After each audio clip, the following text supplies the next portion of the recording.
What is a podcast but a collection of messed up intros? All right, from the top.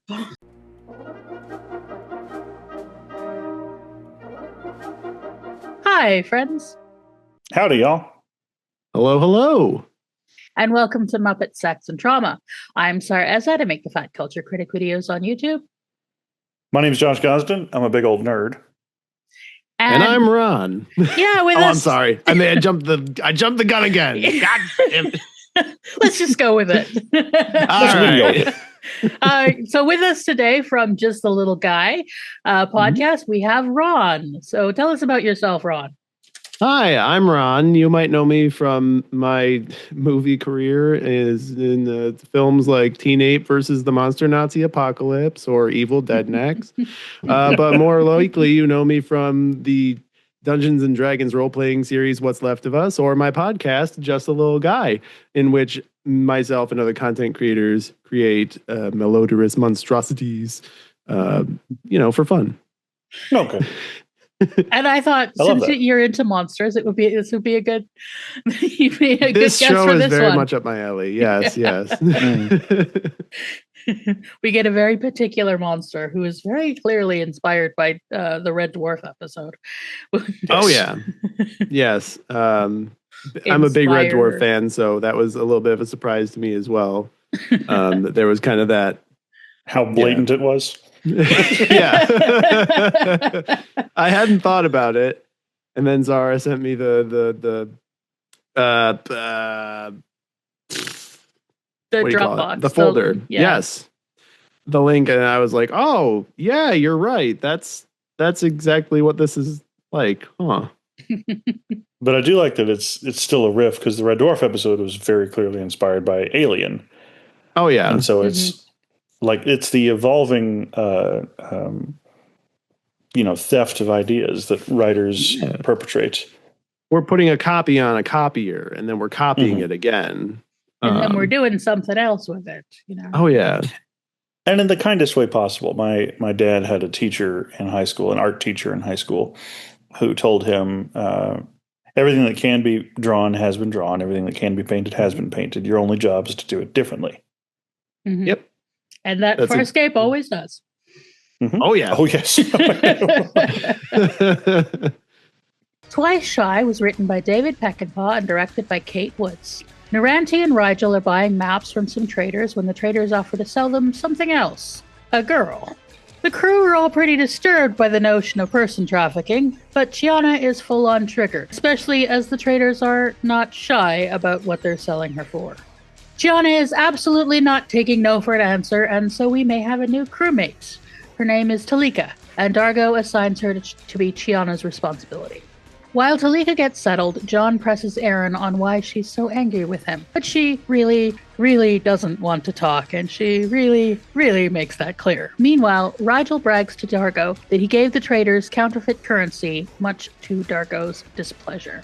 In her quarters, Chiana has found Talika a new outfit. But makeover time turns to make-out time, with a lot of flirtation and finally some textual queerness from our most chaotic bisexual. But before things get too texty, Aaron interrupts them. Chiana doesn't like being interrupted or feeling like Aaron is judging her, and she gets rather aggressive with Aaron, becoming almost frat boy-esque. When Aaron turns her down, she says she'll proposition Crichton, and Aaron responds, "Go ahead, I don't care." Speaking of Crichton, he's chatting with Talika, and they're both positively chipper. He's giggling and gushing over Aaron, and he's sure they'll make things work in the end. Dargo also runs into Talika, though this time literally, and they get angry at each other.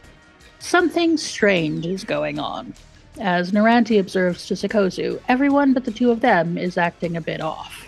Speaking of, Chiana has found John, and she's gone from frat boy to full-on octopus. When Scorpius interrupts to share Naranti's concern, it's then that everyone realizes Talika has gone missing, and they start looking for her. John and Aaron are searching a maintenance bay when they got knocked out. When they come to, they've each got sores on their faces and a drastic change in mood. Aaron is scared, and John is depressed. They calm the others with a warning, but it's too late. Talika knocks them flat. Oh yeah, turns out she's a big ass spider. a big-ass spider who doesn't like Sikozu interrupting her, so she promptly dismembers the Kaleesh, leaving her in pieces. Scorpius comes to help, but he's gone kind of feral, and Naranti has to assist. As everyone recovers from the attack, they're acting a bit differently, and Chiana figures out what's going on. Talika drained each of them of an emotion. Erin's stoicism, Crichton's hope, Rigel's greed, Dargo's anger, and her own libido. More pieces fall into place when they find the trader's ship. It's drifting in space with a dead crew and a helpful message from a diagnosin with some exposition on Talika's deal. She drains mental energy and stores it in sacks. If they find the sacks, they can restore themselves. If they don't, everyone dies.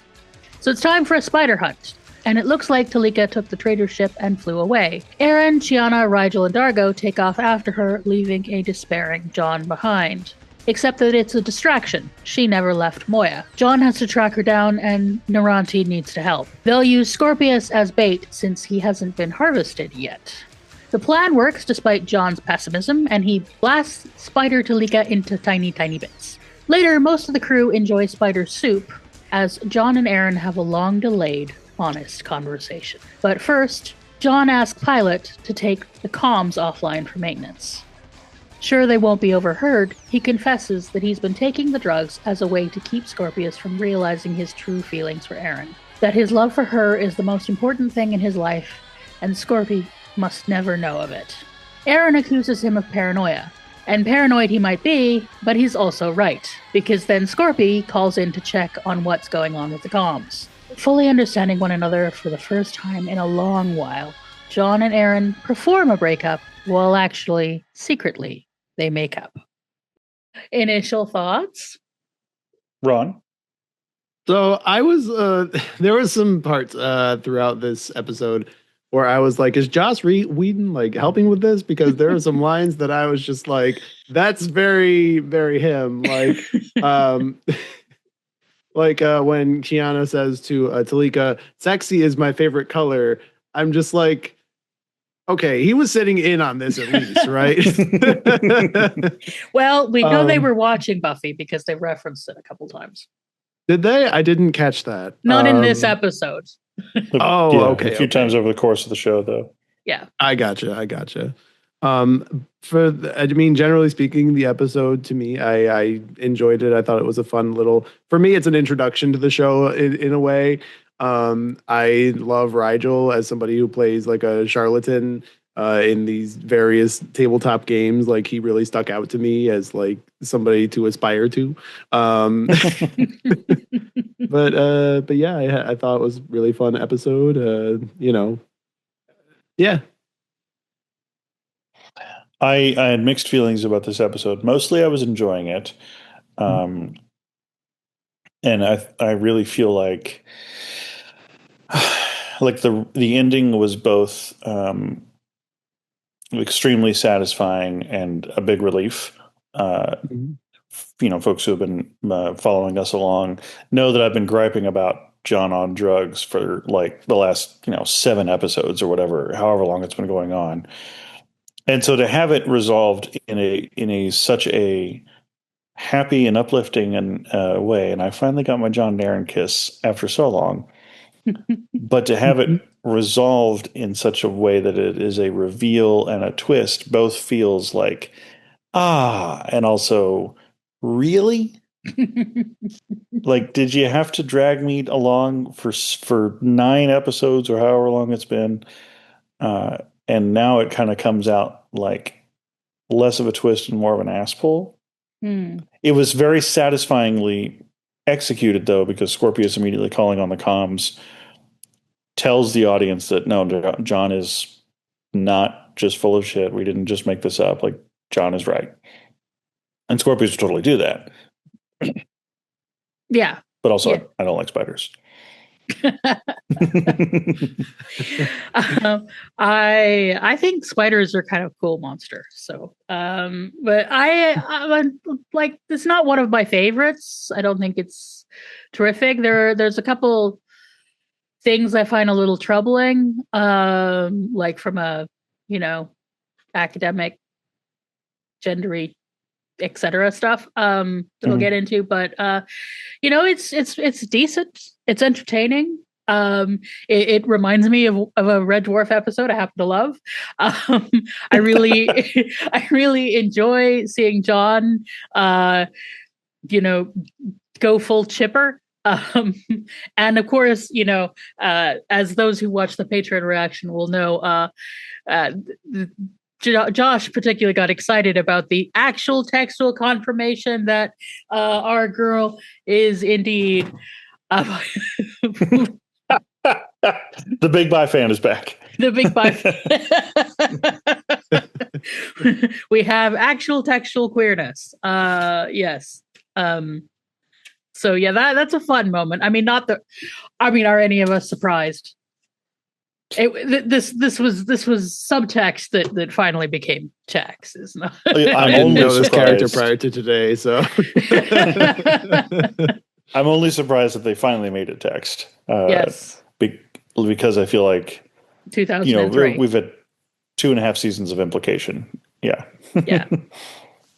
So I have a question about this character as somebody who, again, is like really new to this. When I watched like the first couple episodes, she's not in it at all. I don't think she comes along probably until a while in.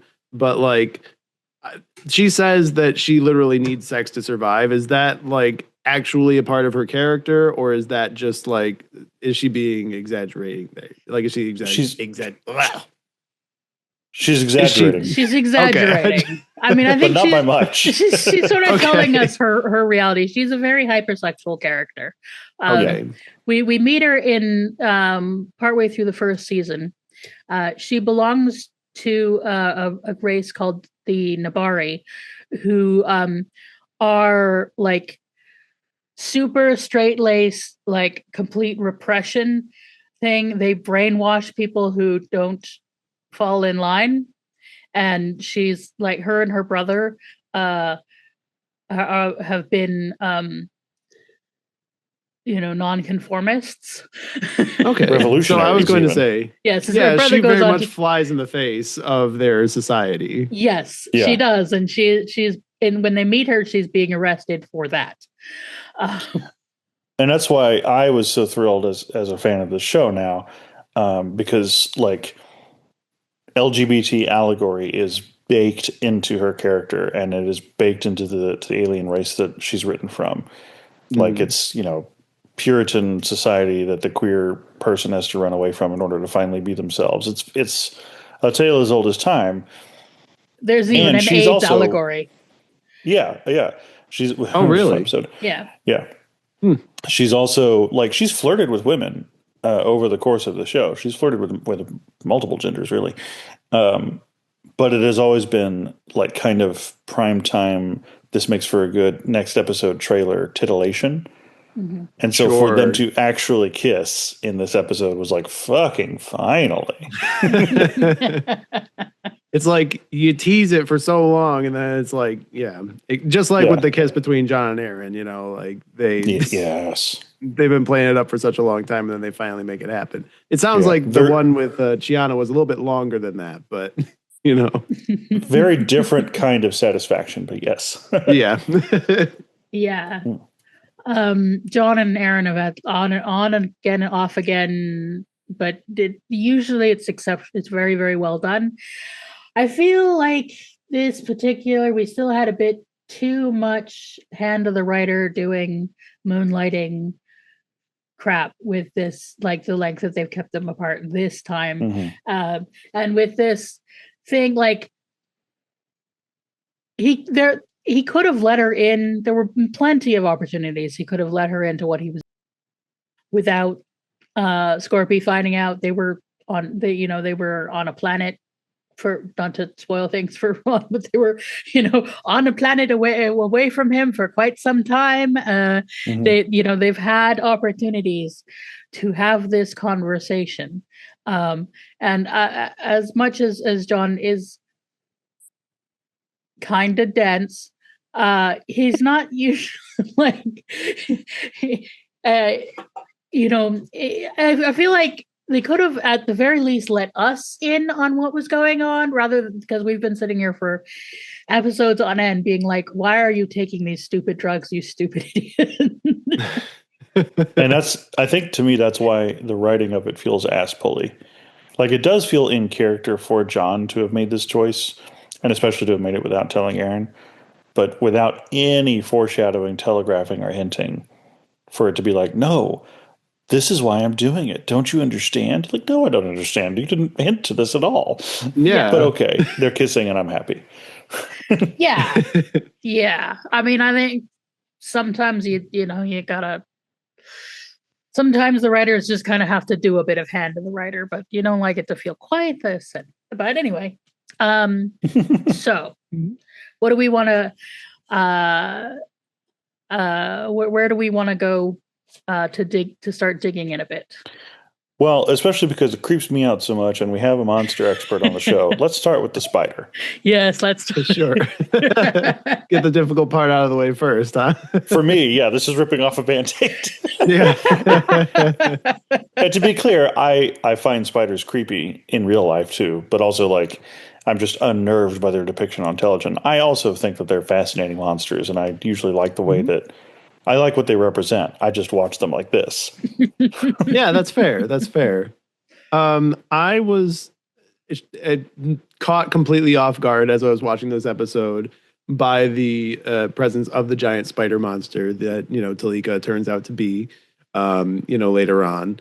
It just, I was watching this expecting her to be a cyborg or something like that. Was not expecting giant spider monster.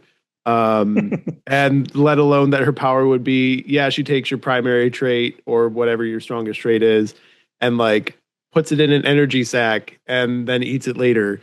I was impressed with that just because I didn't see it coming. And then again, you draw the parallel to Red Dwarf and I'm like, oh, I like this even more now because it reminds me of this other show that I really like. So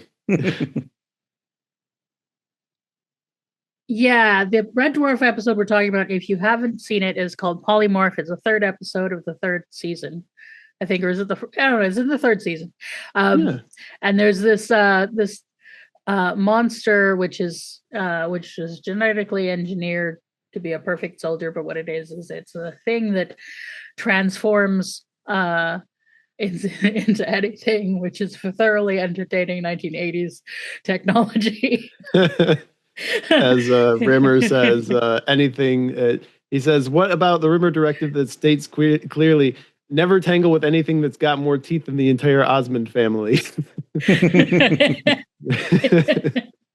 And what the polymorph does, other than transform into anything, is it draws out an emotion from you and then eats the emotion. So yeah, Rimmer or Dave loses his fear.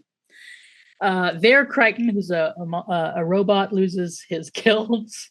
The cat loses his vanity, and a Rimmer wonderfully loses his anger.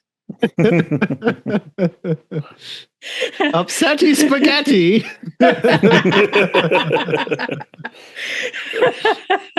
I do think that the Committee for the Liberation.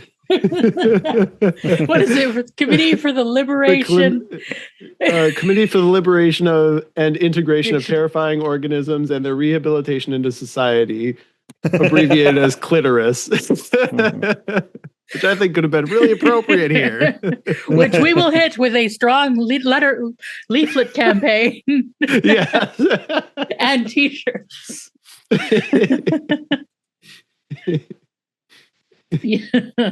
So yes, I love the drawing out the emotions. So it's really done well. It's done well here. With everybody ramping up their particular thing to 11. What I'm a bit off about is the whole referring to it as the strongest trait, because I think it's a little bit like one of Chiana's strongest emotions, yes, is her horniness, but it feels a little weird to define that as her defining trait. Good point.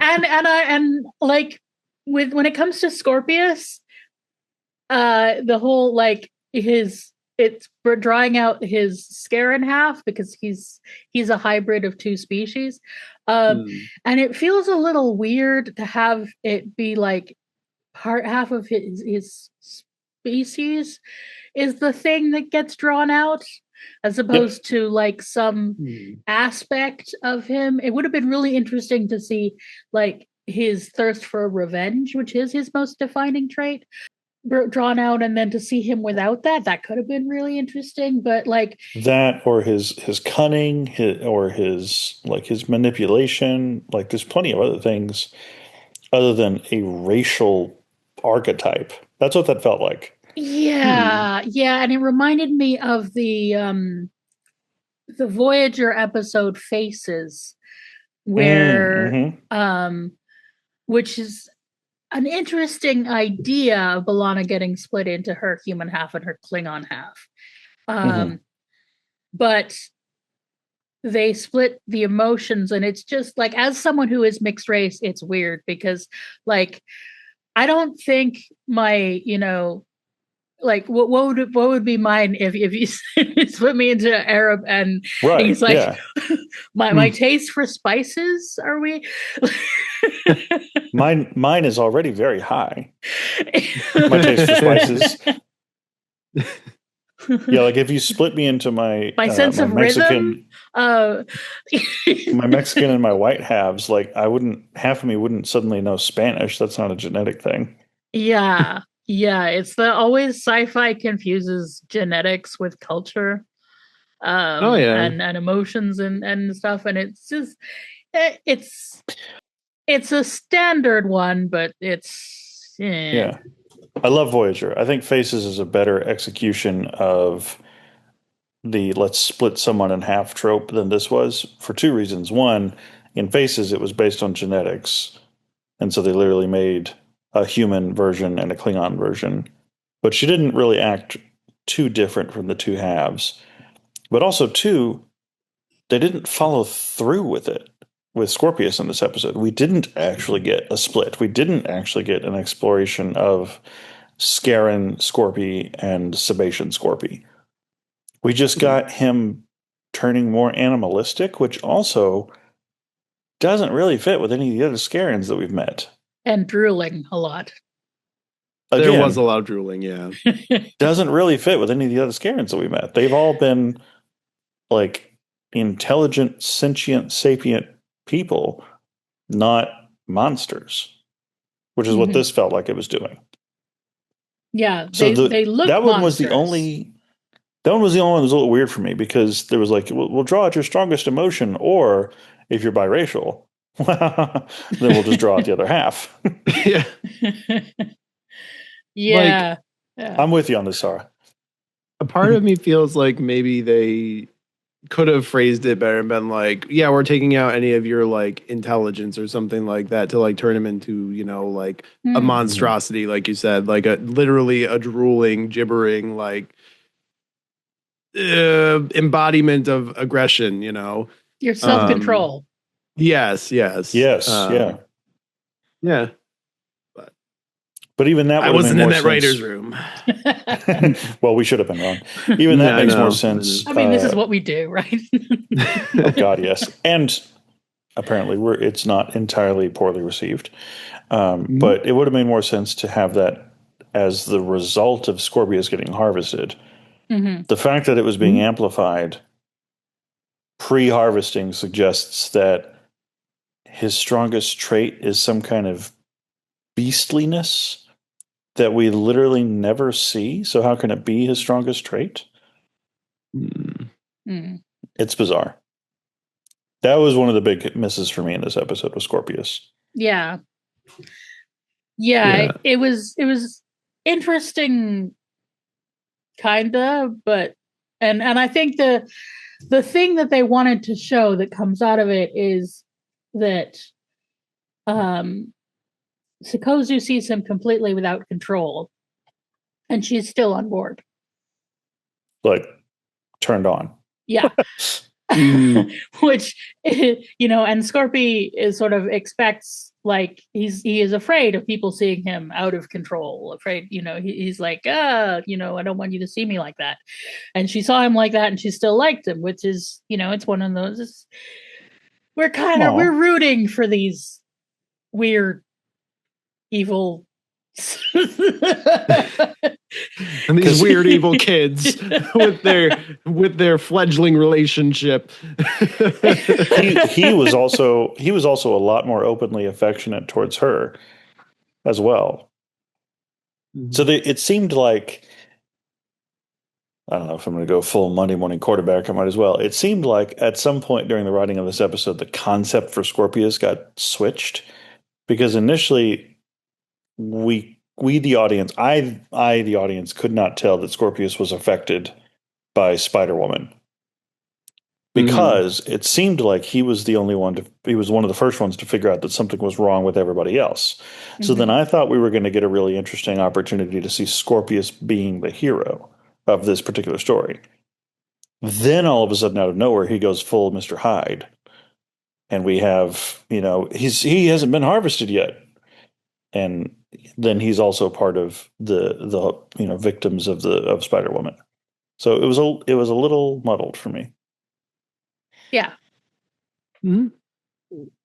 Yeah, no, I didn't even, since I'm not familiar with a lot of the characters, I was kind of shocked when it turned out that they had like harvested their strongest characteristics or whatever from them, until she said something, and then I was like, oh yeah, I guess she's not like jumping everybody's bones right now, so Mm-hmm. Yeah, it's kind of a weird one to come in on. It's difficult to bring someone in new in the fourth season because probably not generally the recommended way of viewing the show. But this is one that's more monster of the week, so a bit easier to bring, someone new in and that. But it makes for a new perspective. Oh yeah. It was very, very new to me. Let me tell you, there was a lot of stuff that I was like, they put this on TV in the 90s. Oh, and you have some of the stuff that we have seen. Let me tell you. Yeah, because this is made in Australia, so they sort of got this around some American stuff. But like, you like Rigel now, wait till you find out that when he is anxious, he farts helium. I think they went through that in the first couple episodes, because like I remembered him being a gassy type. He is, yes, he is. I remember being like, oh, relatable. Yeah. So he's nervous because everybody else is fucking high. Mm-hmm. Everybody else's voice is like, oh my goodness, we gotta get out of here. Sorry, I was doing my Steven Crowder. That was pretty good. That was pretty good, I have to say. Thank you. The other Monday morning quarterback thing, just social commentary stuff. Have to notice that there's something a bit squeaky about they're selling a black girl. Yep. Hadn't thought that. That's a thing nobody thought through. Yeah. No. Yep. Yeah, that's pretty messed up. Now that I apply that to the viewing again, it's just, I already thought it was messed up when they were like grabbing her and stuff like that. I was like, wow, they're really like being they're really fucking horrible here. I don't know if you can swear on the show, but I imagine it's okay. You fucking can. Yeah. Okay. Or at the very least, I have from episode 1. So they're awful fuckers, and like that was pretty much the thing that I took away right away. But yeah, when you apply that lens to it, it makes it even worse. They deserve what happened to them. Yeah. Yeah. Nobody is sad about the sex traffickers dying. No. Well, except, and here is my biggest social issue with this episode, except that it muddles up the fact of whether or not they actually were sex traffickers by demonstrating that they were victims of the spider. True. That's true. Maybe she sucked out their morality. Yeah, whatever their strongest trait was, so when John lost his determination, he became a fatalist. When Dargo lost his anger, he became this like therapy dude. It was really awesome. Mm-hmm. And whatever these two assholes lost, they became sex traffickers. Like what? Yeah. Maybe they were monks who were giving a girl right, but it's inescapable in the text of the episode that was done to them. Mm-hmm. That they were not acting of their own volition or of their own ability to make a full informed choice while they were being rapey and gropey. Like it's real muddled. It's real muddled up. Yeah. That's a good point. And again, Farscape's gone to the SA. Well, yes. Is this a regular occurrence on this show then? Unfortunately, in this season particularly, they do seem to No kidding. Yeah. Yeah. I love Chiana's response. You know, it's triggered and raw, yes. And boy does she go to 11 with it. But I still like that she is, you know, we know that she has been affected by people assaulting her, and her response to seeing someone else in pain is to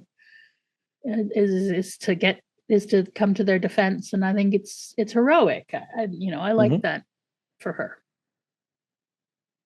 Yeah, I agree. When I saw that part, I very much related to that because anytime I'm playing like a game or something like that, that's the choice I pick. I feel like that's the choice a lot of people pick is just like, yeah, I'm going to do whatever it takes to like get you away from these horrible people. Like, even if that means I lose all my money or whatever, you know? Same. Yeah. But that really spoke to her character to me. A little bit there at the beginning. She has a strong sense of morality, and especially when it comes to bodily autonomy, mental autonomy. Like anytime there is any kind of oppression at work, Chiana is usually at the front of the line of trying to stop it. Yeah, which, given what you've told me about her background, makes a lot of sense now that I've seen this episode. In fact, Dargo being resistant to help someone is a little bit out of character. I thought so too. Yeah. The little bit that I've seen of him as well, he seems like he's kind of a justice type as well. So I was kind of surprised by that. I think maybe it's with him becoming captain and feeling responsible for everybody. He's trying to be a bit cautious, more protective. Yeah. Because the ship is also a living creature, right? Yes. Yeah. So like, I can understand wanting to be defensive of that and like not necessarily bring in more outsiders, but at the same time, you know, I feel like they're kind of forcing their hand there. The ship is a living creature, and Talika was touching the inside of Moya often, and Moya was not affected by the Spider Woman. Well, I just thought that. Neither was Sikosi, so it might be, you know, depending on work on everybody. Yeah. Maybe not everybody is compatible. And she was not interested in Naranti. No, she actively was like, nah, I'm good. You're a little much. Oh my gosh, you got 3? That's too many. Yeah. I think this was Naranti at her most competent. God, yes. Finally. I think that the Spider Woman is an interesting twist on the femme fatale, which is basically what she is. You know, she's weaponizing her sexuality in a couple of instances, not every instance, but in a couple of instances. She is alluring but dangerous, like all that kind of stuff. And, you know, being lured into a web is often a metaphor that can be associated with a femme fatale. So to literalize it with a Spider Woman, I think was an interesting choice in terms of like character design and writing and all that kind of stuff. It was, she was an interesting bad guy because she also like is not just straight up evil. She's hungry. Yeah. Everything in the universe, in theory, is hungry at some point or another. You know, you got to do what you can to eat. So she tells John straight out, I don't feel guilty. You are food and I eat. Yep. Yeah. That was a great line. Yeah. She's also not the first Spider-Woman that we've encountered on this show. True. True. We have what was Natira? Mm-hmm. Was A different spider. That was and more. a lot less literal. Yes, with the spider head thing, Scorpius's fuck buddy, frenemy. Somehow that doesn't surprise me. I mean, he does look like, I think I said before, he looks like the Cenobite version of the Monarch from the Venture Brothers. So, you know. I'm not familiar with that reference, but they did in fact get his costume from a sex shop. That doesn't surprise me. So, Farscape is frequently known as one American's journey through Sydney's BDSM scene. Which has been very accurate all throughout. Oh, yeah. Natira was a lot more metaphorical as a spider, though. Like, the set design had webbing on it, and she was, she would creepy crawly kind of a thing, but she wasn't an actual spider. Yeah. Not like Talika. Talika turns into a spider. Which I was bummed. I wanted to see the actual transformation on screen. That was, I was wondering about that myself. I was like, oh, so that's another reason why it caught me off guard, is because like she's a lady and then suddenly there's a spider, and you're right, there's no in between there. There's no gruesome reveal. Well, the last time we had a transformy thing with the Vork who turned into the other thing, Go on.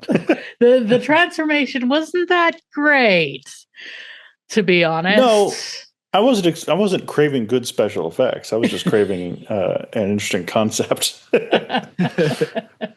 I would have even just accepted one of those. What the heck was the thing called? It was like the sports drink they had, Capri Sun. Like if they just did like a Capri Sun, like melted metal into Spider Lady, I would have been A-okay with that, Or was she just projecting an illusion the entire time? Like, and she was always the spider. Yeah. Yeah. The ambiguities that I think could have been interesting to resolve on screen, but also, again, to me, speak to how well done her character was. Mm-hmm. Yeah. Well, this is the thing. They're always laying track as the train is running, so it's always a little bit. Can be. But there's often things just get fudged. And this is it's not one of the best, but it's a long way from the worst we've seen. It's firmly in the middle ground. What was the one that finally dethroned Jeremiah Crichton? Kubai Clam. Oh God, yeah. The two. I'm excited worst. to see these episodes now. Buddy, let me tell you. When they try to do gender on purpose and fall ass backwards into transphobia, among other things. When they do Pocahontas, but boring and bad. Yeah, that's Jeremiah Crichton. Yeah. It's like 3 episodes at once. Anyways, yes, the Spider-Woman was interesting. The effect was interesting. I'm again a little also disappointed about the lack of an actual Muppet here in Muppet Sex and Trauma. Because we had a spider in the first season. There was a giant spider Muppet. Yes, there was. Mm-hmm. And that was really cool. I'm a big proponent of practical effects, and I would have loved to have seen more puppets. I like I said, I love Rigel, so I would have loved to have seen his spider counterpart. Yeah, we do have some more interesting creatures and various things coming. So they may not have had the budget for but it would have been a great opportunity for a big spider Muppet. Mm-hmm. Look here, guys, we got to get all of our money behind this cool new development called CGI. That means all you puppet makers got to take a backseat. Well, this is a Jim Henson production, so the puppet, the puppets never take a backseat. Yeah. This just got passed down by the executives. More computers. Yeah. I feel like the this episode also kind of had an issue where it was kind of the ends didn't really make sense with the middle. Like you had like a bologna sandwich, but it was on a cinnamon raisin bagel, you know, because we started out with that whole bit where Aaron and John are, you know, they're in this conflict about why he's taking these drugs and stuff. And we reveal at the end why he's taking the drugs. I'm like, okay, that makes sense. But then the stuff with Talika in the middle just felt like it didn't really belong there. Like you could have taken that out and put it in any other episode and it would have been just fine, like on its own. But that was really the only thing I think I think the connecting tissue would be the thematic thing of like things being drawn out. True. Brought to the surface. Yeah. That is. Oh, I thought you meant like that is a big that is a big reach. Yeah. And the things that were drawn out didn't really have anything to do with each other. Like their initial hyper confidence on her part, or standoffishness, or whatever, and his hyper determination only had anything to do with their relationship because that was what they were arguing about at the time. Mm-hmm. Like their love wasn't the thing that was drawn out, or their fear, or whatever, you know. Yeah. And sorry, my allergies really acting up right now. Sorry, I'm not emotional about this episode. It's okay. No judgment here. Yeah, I love John being all super optimistic and see, she loves me. It's adorable. But yeah, it is kind of not that deep. Before I knew the gag of the episode, like before I knew that something had been done to them, it was coming across as like nice guy who can't take no for an answer, pushy. And I was getting real turned off real quick. And like, so when Aaron smacked him, I was like, yeah, get him the fuck out of there. Like, that's what he deserves at this point, because he's being super pushy. No, I was thinking when he's being all Twitter pated with Talika and being like, she loves me and it's all going to work out and everything. And do you want some chocolate? That's the bit I find adorable. Even that I found like glibly unsettling. I got a good chuckle out of John saying to the pilot, "You're smart enough, you're good enough, and doggone it, people like you." I don't know why. That was just a part that stuck out to me, and I was like, I'm going to write that down. But you know what that's a reference to, right? I know it's been something that people say like a lot. It's like a trope, but I don't know exactly what it's a reference to. Oh, it's a Saturday Night Live thing that Al Franken did years ago in the 90s. He used to do a bit about being like the self-help guy and have a self-talk into the mirror. You're good enough, you're smart enough, and doggone it, people like you. Because I'm good enough, I'm smart enough, and doggone it, people like me. That's wild. I thought that was like legitimate, like psychiatric advice or therapeutic advice kind of thing, which maybe it turned into that out of the SNL sketch. But I think it's the SNL stuff sort of mocking that real stuff. Yeah, it was. Yeah, and John would have been the perfect age to like be a teenager watching that sketch growing up. That is true. I know that in the last episode, you all were talking about how like he came back to Earth and his dad said something about like 9/11 happened and it changed everything. So yeah, I guess that would make sense that he was a teenager around then. I had another thought entirely, but it left my mind as I was talking. So you would have been early 20s because I was a teenager watching it. Yeah. Yeah, that's right. We figured out John is just a little bit older than you, right, Sarah? John is about 10 years older than me, to be actually. He's in his late 20s, I think, or early. He's around 30, I think, in this, because he was a teenager in '87 when they went back in time. Although, considering casting decisions in the 90s, he may have been playing a teenager in this show. It could have been. True. But no, we have textual confirmation that he was Around 16 or 17 in 1987. Ah, okay. 86, but yeah. It was 86. It was the Challenger disaster. I don't know. It's not terribly a deep episode, but I feel like maybe what they were trying to do was a bit of, I think the term you've used before, Sara, is a character check. Because before everybody got harvested and got the spider pimples, they were all kind of acting like the season 1 versions of themselves. Yes. Like to the point where even while we were watching, I was like, what do we got? Like Lux and Hyper Rage again? What is this? Like it was season 1 Dargo, super greedy season 1, episode 1 Rigel that, you met, Ron. He's a lot more mellow now than he used to be. Well, for a given value of Rigel. It's a sliding scale. And that was like Peacekeeper Erin. Like she was like flat.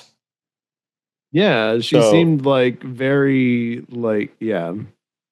A good opportunity potentially to have reminded the audience of how far we've come. That kind of got undermined with the weird execution. Yeah. And it was they referenced a bunch of previous episodes, reminding us of stuff. They name checked, or they checked the monster from Crackers Don't Matter, and they mentioned the Vork. So they're talking about some of our previous creepy crawlies. And so I'm going to go back and watch all these episodes, and I'm going to be like, oh, that's what they were talking about. your mind will be opened. This is like when I went and played Final Fantasy VII and then played Final Fantasies 1 through 5. Exactly. But skip 6 for some reason. Yeah. So it's kind of we are about to launch into another arc. Change of arc. So it is kind of a bit of a palate cleanser and a who are our people thing. And it's just kind of, it's okay. So I suspect we're running out of things to say. There's a real chance. Yeah. So how about some comments from our listeners? I always like this part. Sara usually reads both the good and the bad comments, which we seldom get bad comments, though. Very grateful for that. But then you have more people to make fun of. Like, if they make a bad comment, you can lambaste them or something. I don't know. We rarely get bad comments. We have on occasion had idiots being like, oh, pronouns, but no. Oh, well. That. Yeah. From Kristen K78. Challenger, that was January 1986, so the episode would have been October 1985. I turned 8 a few weeks before Challenger, and core memory. Me and my classmates were mad that our school district decided not to bring in TVs and have us watch it live. Then we all came back from lunch, and our 3rd grade teacher sat us down on the floor and told us what happened. This was also the kind of the event that made CNN a household name. They were the first 24/7 news channel, and everyone thought that the idea was nuts. Then Challenger exploded, and they probably had coverage near immediately all day. When I came home from school, they kept playing that one video over and over and over. I couldn't understand why they didn't have other video. I couldn't understand why they didn't seem to know what happened, but it was awful. I think for my generation, it was the closest we had to a JFK moment. Where were you when? For those who also never entirely understood and want the details, a book recommendation, Challenger, A Major Malfunction by Malcolm McConnell. I'd also recommend, this is me, so Sara talking, I would also recommend that You're Wrong About did an episode on the Challenger and talked about it was all about, there's a lot of corporate malfeasance and negligence. And Reagan. And Reagan. There was a lot of Reagan. Yes. Wait. Are you saying Ronald Reagan might have done something that was detrimental to the United States of America? Strangely enough. Perish the I thought. don't know. Also on Kansas, from Jenny Toon. I couldn't work out what the pumpkin was meant to be either. I'll have to go back and watch it again to see if it is Scorpy. And Red Dwarf. So there we go. I'm glad we weren't the only ones. Yeah. Those are our Kansas comments. Any thoughts? Always appreciate everybody's feedback. And yeah, I appreciate the confirmation of our discussion about like cultural milestones for generations. Ron, we were talking about, 9/11 for millennials and Challenger for Gen X and JFK or the moon landing for boomers, like that kind of thing. Oh, yeah, for sure. Everybody remembers where they were when this one thing happened. Exactly. Like, I was in 7th grade, like, study hall or whatever when 9/11 happened, and they were like, they announced it literally over the speakers. Hey, a plane's hit the World Trade Center. And then, a couple hours later, they said, okay, so another plane's hit another building. And I didn't really know like anything about what the World Trade Center was or like what was happening, basically, like the geopolitical repercussions of what was going to happen as a result of this. Being completely honest, I only knew the World Trade Center as a landmark that you could get in SimCity. So learning more about this and all this stuff later on, quite shocking for young me. Yes. Yeah. You were, in fact, just a little guy. I was, in fact, just a little guy at that point in time. So, from Terra Firma, from Chick Flick Guru, I will be rewatching this weekend in my Merry Frelling Christmas jumper. Love it. From Molly Mockery, I always read Caroline as a government plant. She was very femme fatale coded to me. The entire Farscape program is classified and all the aliens are sequestered from the general public, with the exception of John's family. But his random casual ex gets through the lockdown. We never learned what her job was, so if we assume they met through work and she was also she would also have government ties, and it would make more sense that she had some sort of clearance. It would explain the slightly pushy way she inserted herself back into his life, her interest in John's journal, and the vaguely sketchy vibes. I always assumed that she was sent in as a spy to get close to John and see how much he'd been compromised by the aliens. Another potential parallel to real world politics of fearing that the other had corrupted a homegrown boy. Even her conversation with Aaron fits this theory. She's been throwing herself at John, but he's not interested. She's not really upset, but in trying to puzzle out what's going on with him. Caroline needs to understand John and Aaron's relationship, but she's also not malicious and does care for John, so she gives Aaron some good advice. That is an interesting read that I would never have thought of. Yeah. And like it as a benign kind of government agent. I mean, she doesn't really need to do anything subversive or malicious or act against our heroes in any way. But like just as a feeler, like find out what's really going on. Kind of were her marching orders, That's really cool. I like that theory. It's a neat theory. Thanks, Molly. Yeah. So that's our comments from YouTube. A comment from Blue Sky that Josh has already seen, but I'm going to share it anyway. I would love it. Once again. So on Friday, I shared our episode for Terra Firma. I said that Ren was joining Josh and I to discuss one of the absolute best episodes of Farscape.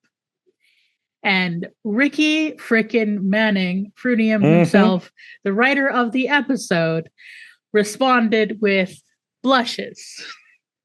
Which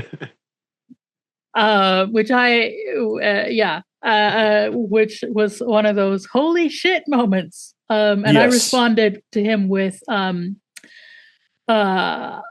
responded with, "You do great work." And his response was, "I did decent work and had fantastic support," which you gotta love the humility. But yeah. No, yeah. Senpai noticed us.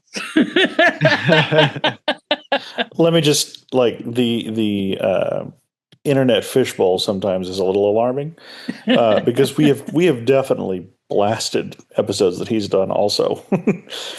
So I'm very grateful, Mr. Manning, for your contribution. Yes, I don't know whether he has actually read our. Don't worry about it. Don't go. Whether he actually try. listened to our podcast or just liked the compliment of us calling it one of the absolute best. I don't feel like we bashed many of his episodes. Honestly, he's one of the better contributors to Farscape. Definitely, yes. And hey, we always do try to do the the caveat of we understand that that we're money quarterbacking and yes, everybody was doing that most of the time. It does feel like everybody was doing their best, even when they fell short. Yes, exactly. Yeah. They can't all be zingers, as they say in I think it was like Primus's greatest hits album or something like that. It was Faith No More. Yeah. You're always going to have a few middle of the roads and some complete disasters. And it seems like the Farscape team generally have a pretty, accepting, open understanding that sometimes shit goes wrong. Particularly if you do ever watch Jeremiah Crichton, the second worst episode in the series, the commentary track that goes with it is hilarious because it is the writer and the stars discussing how utterly ass the episode is. Just how it just kind of ran full steam head straight into the wall and the disaster. And they talk about other things that go wrong in the production of Farscape, when you try your best and things just sometimes don't come together. So that is the hazard of creating anything. Yeah, absolutely. And I imagine also, again, having like networks lording over your shoulder probably doesn't help matters either. Oh, yeah. So yeah, unquestionably. I think that's it for talking about this episode. And those I feel are good our about comments. where we are. Yeah. So are you ready to hear the title of the next episode? Lay it on me. Mental as Anything. Okay. Interesting choice. No thoughts? That sounds... Well, not based on that title. I mean, that sounds really like colloquial. Like that sounds like something John would say. True. You have any ideas where we might be going next? Oh, we're probably going to get more mind-fucky things. We There's might not a well mindscape, get more. I riot. we might well get more mindfucky things. We shall see. I'll be shocked. Yeah. Well, thank you very much for joining us, Ron. Do you want to tell us a bit about your podcast? Of course, it was a pleasure. As always, you can find my podcast. It's called Just a Little Guy. You can find it at Just a Little Guy Pod. That's LIL instead of little. You can listen to all, I think, 17, 18 episodes now, and we've got some more coming up. We're just starting to produce a few more. I do this kind of as a side gig, between my two other jobs. So, be sure to check it out, justalittleguypod.com. Also, I'm going to be in Neo Feud 2, which is created by fellow Praxis Town member Silver Spook. I'm going to have a few roles in that, so check that out as well. Mm-hmm. Yes. And what do you do on your podcast? You make monsters? Yeah, I should probably elaborate a little bit more on what I do on the podcast. So I invite content creators from all across the world to join me in making. It's usually a trio of little monsters that are unique and new and a little bit personal, I guess. It's a really fun time. We've had people make fan art for it. We've had people like draw as they were on the show. Yeah, it's just a lot of fun. The initial goal was to make all of them into monsters for like Dungeons and Dragons and stuff like that. But I found out that I'm not very good at what was the word there? Translating the idea into, a monster thing. So, yeah, it's just kind of like we make up our own folklore, essentially. Fun. Yeah. Sorry, I got a little bit rambly there because I was trying to scoop my cat off of my desk. This is a very cat-friendly podcast. Let me just say that. Yes. We are frequently cat bombed. Yeah. Frequently. They always know when to show up. Well, yeah. So folks want to check that out. And Josh, where can folks find you? I have carved out a very small, modest, meager corner of Instagram for myself. It's a lovely little community of folks that join me and hang out with me over there. You can just find me at Josh Gosdin over on Instagram. Now, Sara, what about you? Where can folks find you? And do you have any upcoming projects you want to talk about? I'm sorry, I make the Fat Culture Critic videos on YouTube. I'm currently editing a video about the pit and another couple episodes of medical procedurals that attempt to confront anti-fat bias. So I've taken 3 of them and I'm comparing them. So I recorded that and I'm to edit it. Hopefully that'll be out soon. This episode will be out after our big live stream of Midsummer Night's Dream. So if you didn't see that, it'll be on the channel archives if you want to watch Josh play Lysander and me Hermia and a bunch of our friends going away with the fairies to try and raise some money for Palestinian Children's Relief Fund. And perhaps editing Sara will fill in how much we might want to fill in how much we raised on that. At time of recording, the total is $196. That will have been a week ago as when this comes out. So yeah, you go back and watch it if you want. But yeah, good time. That's the things that I'm working on. Yeah. So very cool. We will be back in 2 weeks with Mental as Anything. I am still not sure who will be guesting on that. Again, perhaps editing Sara would like to step in, and Adnan will be our guest for Mental as Anything. Listen, we put a lot of faith in editing Sara on this podcast. We really believe in her and her abilities and her foresight and foreknowledge. In editing Sara, we trust. Ron comes back again to try to catch up, make a late break to catch up to Ren and Mandy for most appearances. Yeah, Ron is our permanent third chair. Join us in 2 weeks for Mental as Anything. And is there anything I need to warn people about or warn Josh about? There it is. There is, I promise, no big spider. There is, however, a giant lobster. Yeah. Oh, damn. Those not a rock lobster. I can't stand that. Well, yeah, actually, there is discussion and depiction of domestic violence. Okay. Which I look forward to unpacking, as we usually do. Yeah. So that's a thing we will be unpacking. Okay, so that is us. Thank you, Ron, for joining us, and we will see. Josh, play me out. We appreciate all of you guys being here. We'll see you next time. Bye, y'all. Bye. See ya.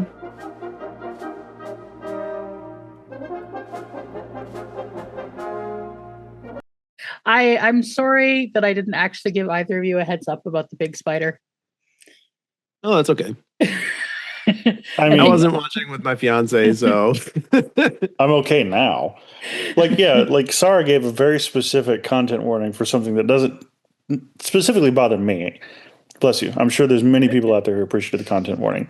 And then a giant fucking spider dropped off the ceiling. At least when I edited the last episode of the podcast, I edited in a warning for everybody else about the big spider. Thank you. Good job. But I didn't know you had a spider thing. So we won't be showing any pictures of big spiders, just to not scare any of the audience. That's totally fair. Only Josh got traumatized without a warning.